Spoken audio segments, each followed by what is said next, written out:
We're about to commit to game 2. It's coming at you right now. My guys, they're up 1-0 in the series. And like we mentioned, Checo's the new black. They've got to find a victory here, two in a row, if they want to avoid the tiebreaker up against their similarly named rivals. Saving Private Checo is hoping that My Guys closes this one out to be able to find that tiebreaker game that they need to. And we'll see as it goes into game 2, the necessary adjustments from Checo is the new black. Now, surprisingly enough, despite them being first pick, they're actually going to take away the Nike and the Sylvanas themselves instead of picking it. Yeah, I love the Freya ban, though, from My Guys. Giving some respect to Keji. He did such a good job on that Freya last time around. No reason to give it to him again. But like you mentioned, Nike, Sylvanas both banned away. That leaves open Jing Wei. And like we mentioned, if Keji's able to do that well last game, I've got no problem giving him the first pick in this one. Very safe god here, especially when you're dealing against Transonics in that duo lane. It's going to be probably a 1v1 for quite a while, especially considering we see both supports going into the solo lane to start things off. We see the little 3v3 skirmish. Barely able to escape that was Checo is the new black. They were all solo at level 1. Very much so. Willish and Odin locked in, solidifying that right-hand side for My Guys. And again, Wolves just commits to this Odin pick. I mean, that's just what he wants to play. If it ain't broke, don't fix it. And they find ways to really synergize with it. You know, this time around, it's going to be Layers of Life on the Awilix to make sure that Wolves is not going to be disrupted whenever he decides to commit on the jump. Also making sure that if anyone does pick leaps to try and get out of that Odin cage, they're going to be pulled back in very easily because of that gravity surge. Ratatoskr and Ra locked in for Checo. So this gives Checo the sustain that they were lacking last time around that My Guys really were able to take advantage of, picking up this Ra. However, it's into the Odin. That's pretty scary. It's very risky to pick a Ra into the Odin. Now, that means that there's going to be a lot of separation between Mr. Teep and Wolves. You don't want to be anywhere near this Odin cage. And now on top of that, you have to be way further back because El Brochacho is going to be coming in with those walls. Very much so. Love this pickup for Brochacho, one of his signature picks on this Ymir, as well as the fact that every single character so far for Checo is going to need to use their ultimate or not be able to get over that wall at all in the jungle in Ra's case. Could potentially see a Phantom coming out of Checo as the new black as well. That has another relic opportunity to be able to counter that. But when you deal with one wall, you're going to have to worry about the other once that duration does expire. So far, I'm liking My Guys' draft. They already have a really good damage in the early game between this Ymir and Odin, and the Willish can easily have damage throughout the whole entire game. I agree with you. This draft from My Guys looking pretty scary. Geb and Khepri banned away by My Guys, and then Sol and Kronos, both magical hunters remaining, taken away from Transonics. He's got to play something else. Scylla locked in here for Coviiii. Surprised to not see him go back to the Thoth. I mean, it was so successful last game, and you've got a decent amount of setup with the Ymir, and he proved that he didn't really need that much setup last time around. I think he just wants to be able to continue the chain CC combination between the Ymir and whoever else is going to be locked in here for Transonics. He has the root to complement the Ymir freeze. If there's going to be a root from the Feather Step from Layers of Life, that's going to be additionally added to that. So a lot of damage. Also a lot of control on the side of Checo's new black, picking up this Tyr and Kumbhakarna. The 2 knockups between Jing Wei and Ratatoskr. You've got the knockup from Tyr as well, makes 3, and then Kumbhakarna, he knocks you way up, and that's going to be a lot of CC, like you mentioned, for Checo is the new black. My Guy's going to round out their draft with the Kumbhakarna. I like this pick a lot. Synergizing the ultimates well with the Odin. The sun's going to come raining down, as well as Transonics. He's really, really good at Kumbhakarna. Like, really, really You good. have to be if you want to land those ricochets. You find the mark onto whoever your target is. We'll see how he transitions this Kumbhakarna because we're about to head into game number 2.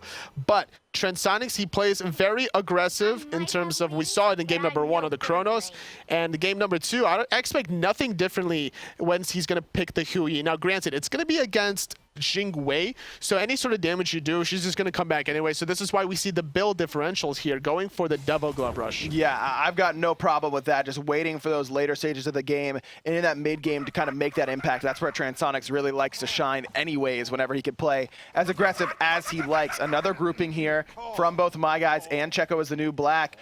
It's going to be 13 and Blessed, a little bit far forward, but Brochacho actually goes with the Ice Carpet level 1, doing a little bit of damage and a big slow. low, but getting that 30 gold proc from that Talaria. That's what it's all about. The min-maxing any little thing that you can. They grouped up just to be able to drop the ward aggressively. Seeing the starts and the builds from the side of Checo is the new black. There is a Wrath available here for Niquid yet again, but gonna match that yet again with Wolves with a Wrath of his own, trying to fight fire with fire. You got to be able to look for opportunities to invade, look for opportunities to secure Gold Furies, Fire Giants, whatever the case is. Now, Ratatoskr great at the level 1 fights, but he's not able to purchase his boots right away. Yeah, chat, he's not going for boots. He's finishing off that Acorn, but whereas you can see Awilix on Layers of Life, he can finish off those boots, so he's going to have a little bit of extra damage and tankiness at this level 1 engagement. Like you mentioned, both sides have the Wrath, Wolves and Niquid.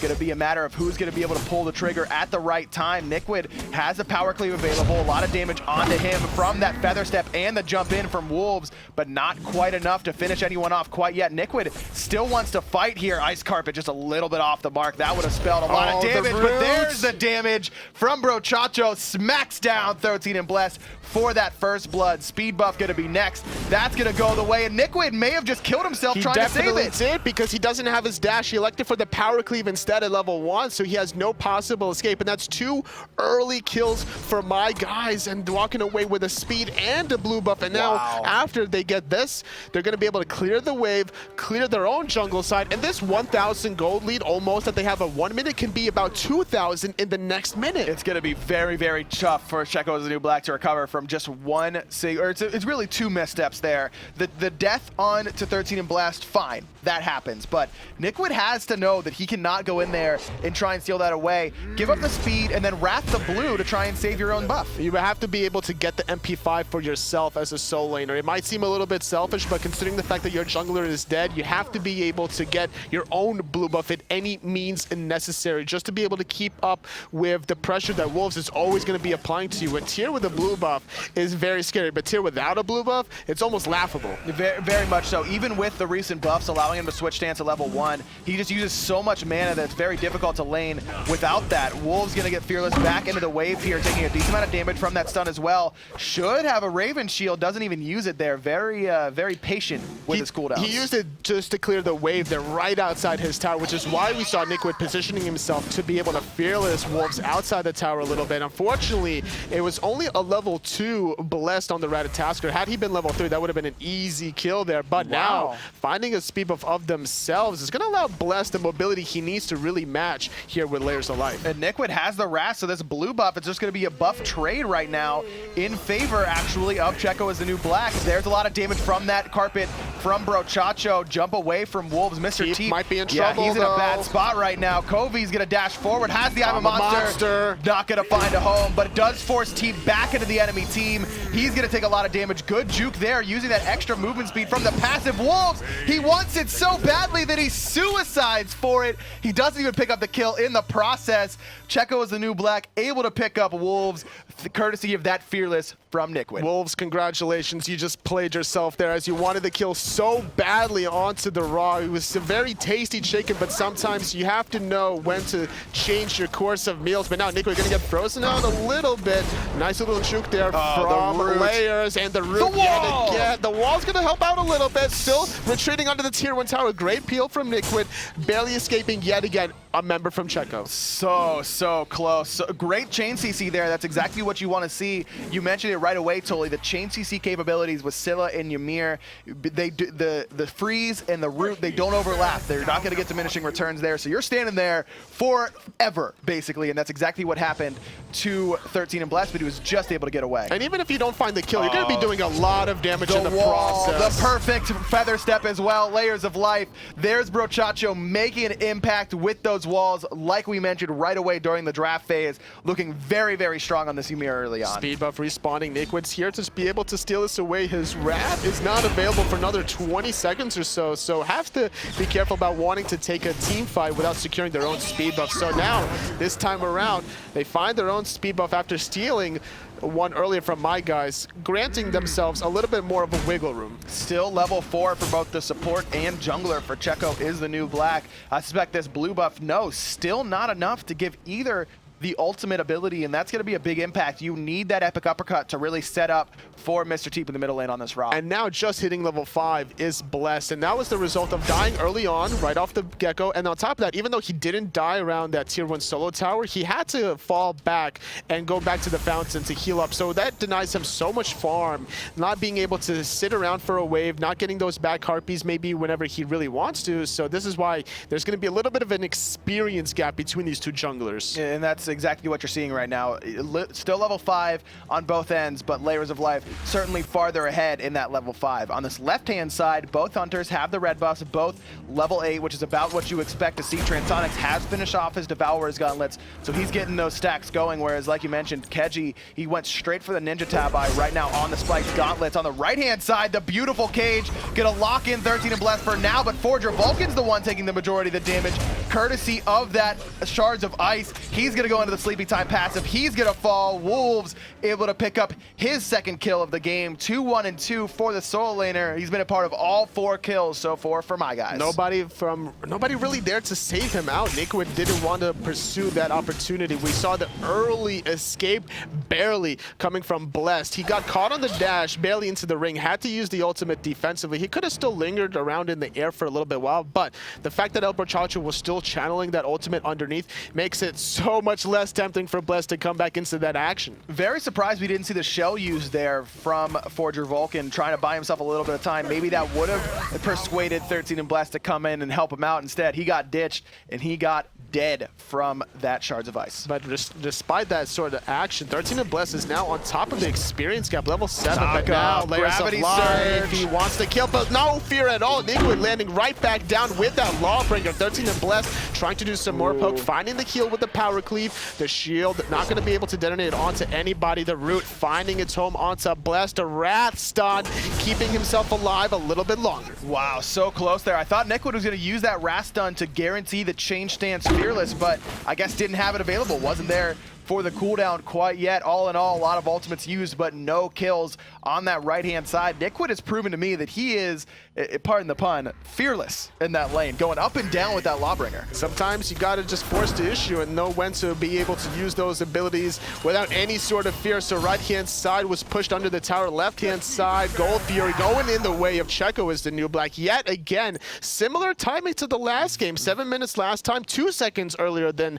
the previous game. Very, very similar, and that tells me that my guys, when they rewatch this VOD, they're gonna say, we gotta get better at our Gold Fury control. That's 2, or 3 rather, in the last few games. Oh, the wall, though, is perfect from Brochacho, and he doesn't even use the freeze. The disrespect is there for 13 in Blast. But, like you mentioned, Gold Fury going the way of Checo as the new black keeps this game even for now. Blue buff being invaded by my guys. Nickwood has no choice but to watch and jump as his blue buff gets taken away. A little bit of a panic purification coming out of 13 and Blessed. He could have opted to just use that ultimate since he gives you CC immunity. Anyway, on the left-hand side, though, having to retreat with the ultimate of himself. Keji barely escaping the stuns. Nickwood, he's going to jump away this time, but right into Brochacho's arms. Wolves able to pick it up regardless of that fact. Another kill goes the way of Wolves. This is what we expect to see out of him whenever he picks this Odin. Do you think Brochacho was singing that song in the arms of an angel? Just waiting for that Lawbringer to come back down, yep. And then he doesn't even take the kill because he's a true support, letting his solo leader get it. But despite the 3 kills actually for Wolves,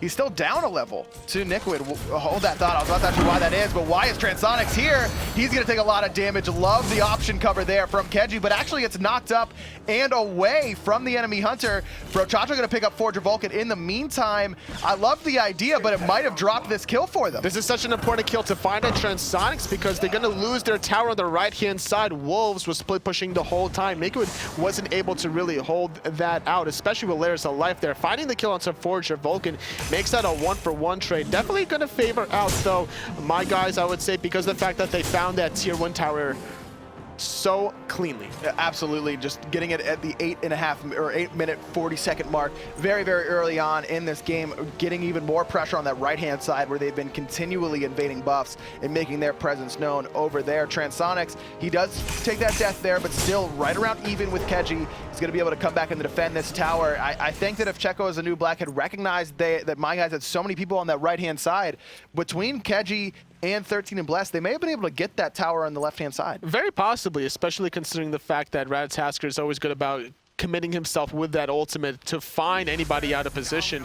And with that in mind, though, Checo's New Black is still doing a good job at holding their own. They were down 1,000 gold at the 1 minute mark. Keji, he's going to take a bunch of damage here from the Sun combination, but holds his ultimate. Doesn't even use that airstrike. He's baiting Transonics. There's the airstrike onto Transonics, doing that damage. Trans, you got nowhere to go. The ricochet is clean, but I don't think it's going to be enough to buy him time quite yet. One more auto will do it. 13 and Blessed going to have the dart up any second now. Just chasing him down. There it is.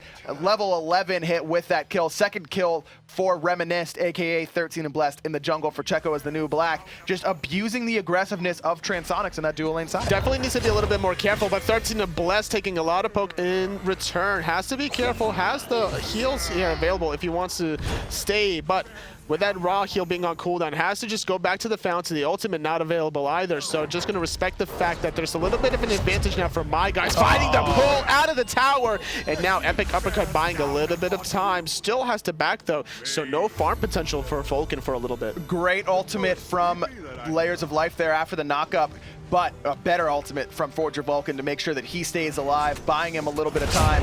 No cooldowns available for Coviiii there, so no way he falls just because of those auto attacks. Another blue buff goes the way of my guys. It doesn't even matter if you find the kill. You put pressure to the point where if Forger Vulcan has to back, that's one less Guardian you have to worry about. There's no roots, there's no messes you have to worry about, no epic uppercuts. This gives a positional advantage for my guys to get that speed buff for the second time in a row and the blue buff for their second game. And again, it's Brochacho, a big lead. He's actually second in net worth right now in the game on this Ymir. 2-0-4, just getting tons. The Travelers giving him extra 30 gold every time he hits an enemy god, but just always participating in these invades. Transonics, though, he's the one now retreating under his own tier 1 tower. He knows the fact that he's been bullied so heavily his last 2 deaths. He hasn't been giving any sort of breathing room, and now yet again, look at the ultimate left-hand side, not finding it, but he knew the fact that right around the corner was Blessed. They had the ward positioned very nicely, but underneath, though, here comes the rotation from Layers of Life and Brochacho. Brochacho looking for the wall, the knock up there on the 13 and Blessed. There's the freeze as well, the carpet, then the smack from Brochacho puts down the enemy jungler. Another kill goes the way of that support Ymir. 3-0-4. He's top in net worth right now. He has 100% kill participation for his team. This is almost like a solo lane Ymir-esque performance coming out of El Brochacho. One of his more recognizable gods. There's Ares, there's Ymir, there's Fenrir, I would say, coming back to his PC days where he loves to play aggressively. So now bringing back a little bit of that old school spice flavor that he really likes. Really utilizing that high base damage on Ymir, just doing so much damage even with the tanky build. Gold Fury started up now by my guys. Only Forger Vulcan in there trying to make it happen. Shards of Ice not there to confirm it. The snipe will confirm it. Stolen away there by Checo as the New Black. Mr. Teep from a distance evens the game. 12.5 minutes, they find their second Gold Fury of the game. Not able to find the Ratatoskr coming out of Wolves. They were all there. They used the Suns, they used everything from Scylla as well, and they didn't find it. They overcommitted so hard, and now without that Gold Fury, Checo is the New Black. Despite being down 1,000 gold at the 1 minute mark, they're basically tied up. Very, very impressive play from Checo as a New Black. Freeze off the mark there from Brochacho. The wall just trying to keep those exit options limited for 13 and Blessed, but despite that, finds an escape route around it. 3-7, read the kills in favor of my guys, but this game is even right now. And with Gold Fury being down, a lot of action on the right-hand side of the map. Everybody from my guys wants to be able to... Nice double root in the crush, finding the Sanctuary coming out of the mid lane. Forger Vulcan going to get frozen, taking a little bit of poke, finding the root onto Brochacho, but nobody else is wanting to commit because Nikwit is out of position. Oh, Coviiii, the Sanctuary, saves his life there. The snipe was perfect from Mr. Teep, but not enough. Up and down, Lawbringer does a lot of damage to Coviiii, but not quite enough. Nikwit, he's gonna fall here, I think. No, just so much healing there from that power cleave. 13 and Blessed, able to come in and pick up Coviiii. He is gonna fall in exchange. 2 layers of death, but 1 for 1.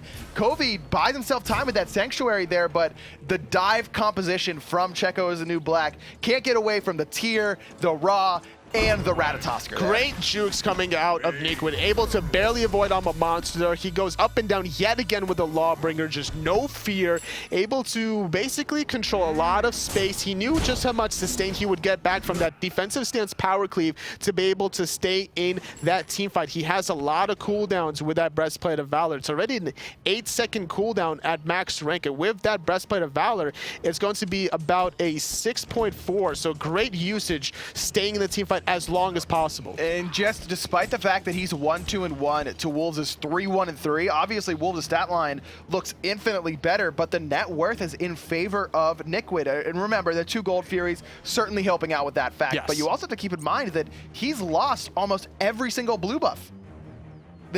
My guys has taken away almost every buff from Nikwid, and despite that, he's able to stay in this lane and make a big impact and do a very good job because of it. He's been able to still get any sort of waves that he possibly can. He hasn't been really getting pushed under his tower for the majority of the game, despite losing the blue buffs does hurt, but that's about 100 gold every 3 minutes or so, so those 2 Gold Furies definitely compensate very heavily for those 2 or 3 that was lost previously. So Brochacho doing a nice little defensive wall, buying some time, left-hand side, still being put pressure on the red buff. And that's exactly what my guys is trying to do. It is secured there by Checo as the new black. Keji, level 16, able to keep everyone at bay. There's a stun, though, into the double stun from Brochacho, waiting to wall off the opposition. Keji so low. 13 and Bless comes crashing down, trying to create a zone. Transonics up into the dive bomb just before that Searing Pain finds a mark. Couple ultimates used there, but no kills going the way of Checo as the new black. And Nikwid, he wants to be able to get in position to do something with a Fearless, but everybody's just so far back. He had to go for the Wrap teleport, so he doesn't have the blink opportunity to dive. Cage there,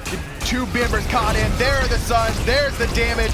Airstrike gonna get Keji away from that, and Forger Vulcan able to survive as well.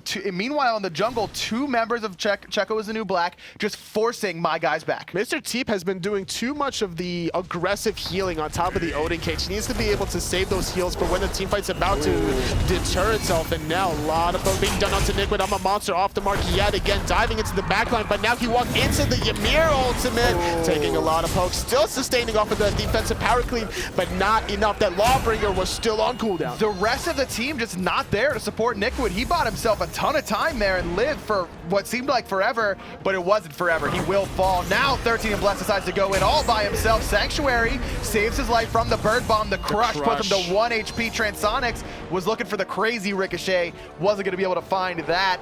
13 and Bless just able to survive, saving himself from that 4th death potentially. Now finishing off his Void Shield. I really like that into the composition of my guys. There's going to be a lot of physical damage dealers up in the face of that jungler. You got the Odin, you've got the Awilix, and with Transonics' playstyle, you're probably hitting him with that aura as well. You might as well have picked up this item. I wouldn't be surprised if he goes for another physical defense item in terms of Shifter Shield, potentially getting more physical power, getting more physical defense just to survive. If you're going to dive the backline, trying to disrupt the flow coming out of Coviiii, who's been doing a fantastic job, I would say, this set, but more importantly, the first game onto the top compared to the second game. He needs to be a little bit more patient, I would say, with his monsters. He's really been focused on trying to find the pick onto Nikwid right off the bat, but these jukes from the tier have just been on point. I think that there is an argument to be made that he needs to be more patient, but I think you could also say the opposite, and that he needs to pull the trigger a little bit earlier. Wolves had caged 2 members in that cage early on in that engagement, and there was no I'm a monster follow-up in that situation when there's a much smaller area to juke around, as well as the slow coming down from the Hui ultimate. I think that might have been the opportune moment there for nice Coviiii. Fearless, though, onto Transonics. He's up in the sky. He could land back down onto Nikwid, but gonna find the cage onto Forger Vulcan. The wall from Brochacho. So on point is Brochacho this whole game. 3-0-7, still 100% kill participation. Love the ultimate there from Coviiii to give him the CC immunity. There's the I'm a monster, but it was too late. Coviiii doesn't matter. Still going to be able to pick up that Ratatoskr with the kill. Suns come down. Keji has to airstrike away, but Brochacho, he's waiting for him yet again. Actually goes for Mr. Teep, zoning away the backline to make sure his backline can pick up Keji. Brochacho knew that he had nowhere to go, so he covered that option going to the right-hand side. That's going to be a free tier 1 tower for the side of my guys, and without 2 members here for Checo is the new black, there's no possible defense for the tier 1. They're even going to put pressure on this tier 2 for my guys instead of going for the Gold Fury. Transonics here, he's got the the Itchaball, but no executioner quite yet. Wall Wall is again. perfect there. Nikwid, he's stuck. The Mez for Forger Vulcan buys him a moment, but he gets Goomba stomped by Transonics. He's gonna pick up that kill. Mr. Teep juking for his life in the cage, knocked up, pulled in, feather step not even necessary. Coviiii gonna finish off the mid laner. His second kill of the game. Tier 2 tower falls in favor of my guys. The Gold Fury next on the list. This game has just spiraled completely out of control. What just happened in the past 2 minutes? It was my guys basically tied up with Checo's the new black, as 2 Gold Furies were in the favor of the blue squad. And now with that last team fight, finding those 3 Wall, kills. freeze, knock up, see you later. Forger Vulcan's gonna fall. Coviiii brings the damage as well. Now the middle tier 2 tower, that's next on the list, and it's just 1 by 1. Checo's the new black falls to my guys. And the respect here to not even go for the gold here, but instantly going for that tier 2 tower, recognizing that there's a very small window of opportunity with these respawn timers, has to take full advantage of it. Obviously, without Mr. Teep from earlier on finding that pick outside of the tier 2 left tower, they don't have to worry about that sustain option, especially considering the fact that he has the Rod of Asclepius, taking advantage of that, goes for the second additional tower in the tier 2 mid, and now once they back, buy, get all their items that they need, then if they wanted to go for the Gold Fury. That's exactly right, and just making it easier for those later game pushes as well. You're taking another objective off the map so that you don't have to worry about it after you get something like a Fire Giant. That's exactly what my guys is looking for right now. They're up 15-4 in kills, right around 6,000 gold in the lead as well as a big experience lead. 8,000 experience. They find for Nikwid, my the guys. root, the crush. He's going to try to heal up a little bit. The Lawbringer doesn't matter. I'm a monster. Does connect this time around. The reset is good enough to absolutely destroy. And yet again, no escape possible for a Bless. 2 easy picks for my guys. Chacho this has been the support carry game. It really has. I mean, Coviii's looked great in these later stages of the game, as well as Transonics really coming online, but Chacho just took the game into his own hands and said, our early game hasn't been great. I'm gonna make it great. They're gonna be able to get that Fire Giant down, 5 members, all with Fire Giant. A rare missed wall there from Chacho. The snipe is going to do a decent amount of damage to Coviiii, but really nothing to write home about. Ricochet not going to find a mark for Forger Vulcan as well. And with these 5 members from my guys with Fire Giant, this tier 2 tower on right, the last tower remaining for Checo as a new black, this is going to fall, and totally it looks like we may be seeing a tiebreaker. It's looking that way. Very clean performance from my guys. Chacho has definitely put the team on his back. He's making my guys great again in this second week here. Probably going to walk away with another 100 points, finding the freeze on to Forger Vulcan, the damage follow-up from Coviiii, just taking so much poke. He's trapped in the cage, so the Raw sustain is not going to be doing anything. Not at all, but not at quite enough damage. It's LayersOfLife taking a decent amount of damage there. Look at how much Transonics is chunking for, diving in to that Phoenix, not worried about that damage whatsoever. And Checo is the new black. They're scared. They don't want any part of that. They back up. Right-hand Phoenix does eventually fall Freeze for onto my Blast, guys. though. He's forced into the Sanctuary. The wall is probably going to be, nope, not going to find the escape Nikwid. now. Fearless under the mid. Phoenix, not enough damage coming out of Mr. Teep Snipe, though. No, not quite enough. Nikwid, he's gonna be very low. Still looking for 1 or 2 more auto attacks. There's the heal. I'm a monster puts Keji at 1 HP, but he's gonna find an escape as well. Mr. Teep does fall, as does Nikwid eventually. Right, I keep calling that he's dead, and he just never dies. He keeps resurrecting himself. Oh, the ricochet from Transonics, finding the kill. They found the right side Phoenix. They're putting more pressure. They want to find Forger Vulcan. No escape for Forger Vulcan. They're going to find the middle Phoenix as well. That's going to be Keji is still alive. I thought that was a deicide for a split second. So close there. I can just hear Chacho in my head right now, still saying, "Where are you going, Papo? Where are you going, Papo?" Transonics gonna find the ricochet off the back wall to kill Keji. There's the deicide you were mentioning, Toli. My guys, they're gonna take game 2 in convincing fashion, 22-4. They are your #1 team coming out of the open bracket. #1, back-to-back weeks. Great job from them. They're going to walk away with 200 points. They're going to find themselves in the relegations where they will meet Elevate, they will meet Kingdom, but now it's up to it's a battle of the Checos. Who's going to join them? Who is going to join my guys in the relegations along with Elevate and Kingdom, like you mentioned? We're going to have to go to a tiebreaker to figure it out, but first, we got to take a look at my man, Chacho. Let's go to the replay. He was on point. all game with this Ymir. Just wall after wall. It started off early on this Ymir. Even at level 1, he was smacking people with that club. He actually found the carpet onto Blessed early on, and then those 2 in-hands on the walls have just been on point, non-stop action, setting up so many kills. CC immunity. It just seemed that, honestly, the draft coming out of Checo kind of hindered themselves against the Odin, against the Ymir. So they picked a raw into the Odin, which is not something you generally want to do. Pick a god that doesn't have a natural escape against the Odin, and on top of that, negates your heal. And on top of this, we didn't even see the Phantom being used at all. No, and it would have come in big there because the walls from Ymir were also incredibly impactful from Brochacho. Wolves had a great game on that Odin as well. Like we mentioned, he just seems to continually go back to this pick early on in the draft. He doesn't care if you're picking against it or counter-picking himself or whatever. He's still going to play this Odin in the solo lane. And like you mentioned during the draft, Toli, if it ain't broke, don't fix it. And this is a god that Wolves is very comfortable with. Now, this is, keep in mind, still Wolves playing Odin. This is not Wolves' full draft. He can still play the Loki whenever he wants to. There's so many different strategies that Wolves and my guys can easily pull out whenever necessary. And remember, his tier is also top tier. How you doing? We're going to go to a tiebreaker right now. Like you mentioned, a battle of the Checos. We're going to go to a quick break, but who's going to join my guys in the relegations? Just stick around and find out.